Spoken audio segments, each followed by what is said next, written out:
If you've ever spent time in a British pub, you know it isn't just a place to drink. It's a theatre, a place where the same tiny dramas repeat across the country like a national tradition. Not because people planned it, but because pub life has its own gravity. And here's the important bit. This isn't Brits are weird content. This is humans in a pub content, just with a very British style, polite chaos, quiet judgment, and comedy that happens without anyone admitting it's comedy. So today, we're doing 10 of the funniest things that always happen in a British pub. The kind of moments that make you laugh because you've seen them 100 times. Some of these are harmless. Some are slightly embarrassing. Some are pure pub magic. Let's step inside. You walk in, warm air hits you. The hum of voices, glasses clinking. Someone laughs too loud, then instantly lowers their volume like they remembered they're in Britain. You approach the bar, and the first funny thing begins before you even order. 1. The queue that isn't a queue. British pubs often don't do a straight line. They do a cloud. People form a semicircle at the bar, and somehow everyone insists the system is fair. It's like magic, or like a quiet national delusion. You'll see someone arrive after you and still get served first, and you'll experience the most British emotion possible. Silent outrage mixed with polite patience. No one wants to make a scene, but everyone wants justice, and every pub has at least one person who acts like they're the bar's official referee. Who's next? The funniest part is that the entire pub pretends this system is normal, even though it would collapse instantly if anyone tried it in a supermarket. 2. The I wasn't waving money wave. Every pub has someone who insists they're not doing that. You know the move. They lift a note slightly, not waving it, just letting it be seen. They make eye contact with the bar staff. They do a tiny head nod. And then they act innocent like, no, I'm just holding my money normally. Everyone knows what they're doing, but the pub's rule is, don't be obvious. So people develop this weird middle technique, half polite, half desperate. It's the British way of demanding attention while pretending you aren't. 3. Same again becomes a full personality test. This phrase sounds simple. Same again, but it triggers a whole moment. Because same again is never just about drinks. It's about how the night is going. If everyone says yes, the night is continuing. If one person hesitates, the group feels it.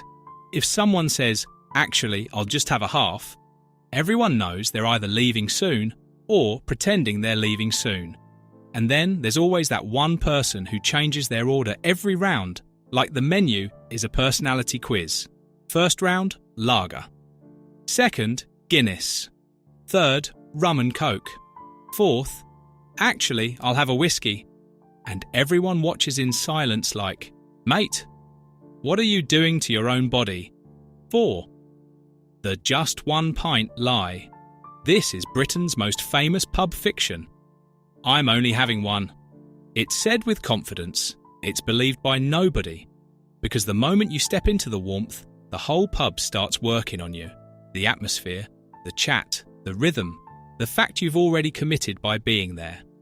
1 pint becomes, all right, just one more. Then, go on then. Then, well, it'd be rude not to. And suddenly, you're deep into a night that began as just popping in. This is why British pubs don't need marketing. They run on polite escalation. 5.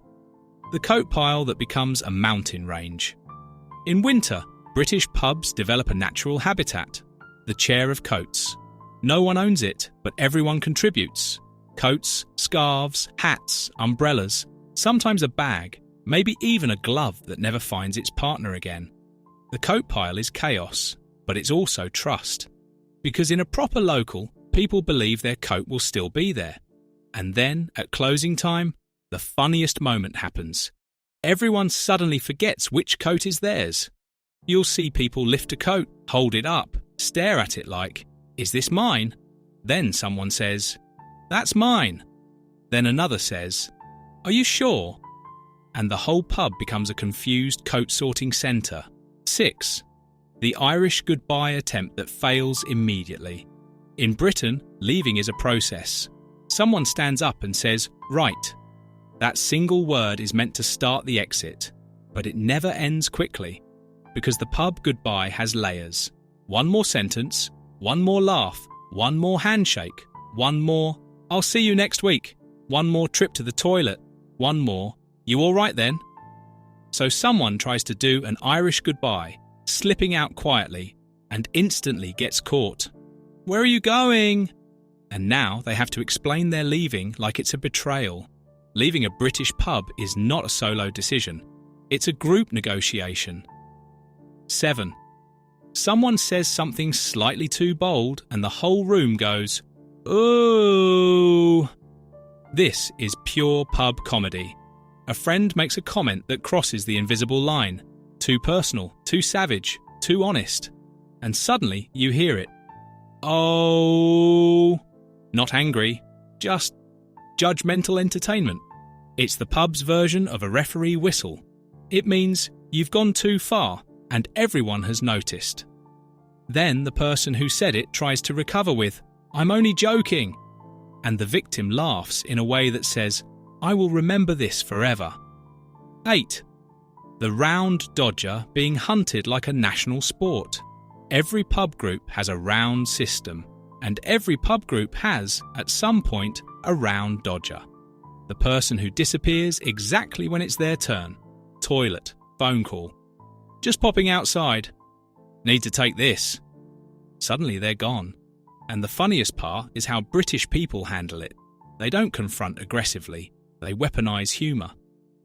"Funny how you always vanish when it's your round," said with a smile, delivered like a joke, but with the force of an accusation. Because in British pub culture, round dodging isn't just cheap, it's disrespectful, and disrespect gets remembered. 9. The pub game that turns into a serious international conflict, darts. Pool, dominoes. These games start as fun and instantly become life or death. Someone misses a shot and blames the floor. Someone complains about the lighting. Someone argues about rules nobody wrote down. Someone insists, "That was in." And suddenly the pub is holding a court case. This is one of the funniest things about British pubs. People treat tiny things as serious, but in a way that stays just this side of comedy. And the best part? The whole argument usually ends with someone saying, "All right, calm down." And everyone pretends they weren't just ready to start a war over a dart. 10. Last Orders turns everyone into a mathematician and a philosopher. And then we reach the final comedy scene of the night. Last Orders. The room changes. People look up. Everyone suddenly has to make decisions. Do we get another? Do we go home? Do we do the one for the road? Do we make it a double? Do we pretend we're leaving and then extend it? This is when friends negotiate like it's a diplomatic summit. One person is responsible. "No, I'm done." Another person is chaotic. "Go on then." Someone calculates the last bus time. Someone thinks about tomorrow morning. Someone says, "All right, quick one." And then, the funniest part, everyone leaves in slow motion anyway. Because British pub endings are never instant, they fade. People put coats on, then keep talking. They step outside, then keep talking. They say goodbye, then keep talking. It's like the pub has to release you slowly, one sentence at a time. Now here's the reason these moments are so funny. British pub comedy isn't loud, it's social, it's in the pauses, the glances, the polite anger, the understatement. A pub is a room full of people trying to be normal at the same time. And whenever humans try to be normal together, the same comedy appears. Tiny misunderstandings, unspoken rules, silent judgment, and small rituals everyone pretends are rational. That's why it feels like these things always happen. Because the pub isn't just a place, it's a pattern. And if you've ever been part of it, you know these moments are basically guaranteed.